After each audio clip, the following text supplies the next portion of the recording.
Қажымханның талантты шәкірті Қайдар балуан Астрахан төңірегінде дүниеге келген. Ол Қажымханмен 24 жасында кездесіпті. 1919 жылы Қызылжардан Ақмолаға келе жатқан бетінде Қажымхан Есенбай қажының ауылына түстеніп, қол-аяғы балғадай сом денелі Қайдарға көз түседі. Сол таныстықтың арқасында ол атақты қазақ балуанына еріп, көптеген солтүстік өңірдің, сондай-ақ оған шекаралас жатқан Ресейдің Сібір қалаларында өнер көрсетеді. Мысалы, 1934 жылдың күз айында Қажымханның қасына ерген 11 балуанның бірі ретінде Қызылжар қаласында едәуір уақыт ойын көрсетіпті. Сонда дүйім жұртқа аты белгілі Мишаборов, Янциган, Лаврентьев, Август секілді алып балуандар цирк өнерін, сондай-ақ француз күресінен жекпе-жектер жасап, оған күреске ебі бар жастарды да тартып отырған. 10 күндік айқаста Қайдар Оспановқа бірде-бір балуан тең келмеген. Олардың ішінде грузин, поляк, қырғыз тағы басқа ұлттардың ұландары болған. Боз кілемге шыққан 8 балуанды басымдылықпен жеңгені үшін Қайдарға бірінші дәрежелі жүлде беріледі. Қайдар сол ақшаны Қызылжардағы балалар үйіне бергізіпті. Қажымхан оны 1926-27 жылдары Ташкентте өткен ойын-сауыққа алып барады.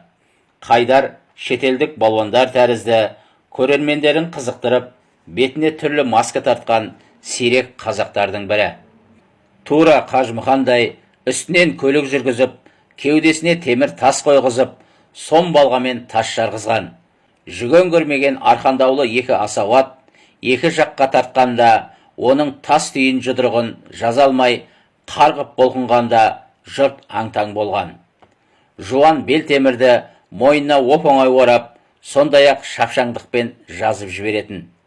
200 миллиметрлік ұзын шегелерді қалыңдығы 5 сантиметр тақтайға жалаңаш алақанымен бір ұрғаннан түбіне дейін сүңгітіп жіберген. Жуан шегелерді жас қыздың шашындай жылдам өретін болған. Қайдар балуан ғұмырында түрлі қиыншылықтарды көп көрген. Мысалы, әйелі Хадиша масақ тергені үшін советтік жүйенің аяусыз қаһарына ұшырайды.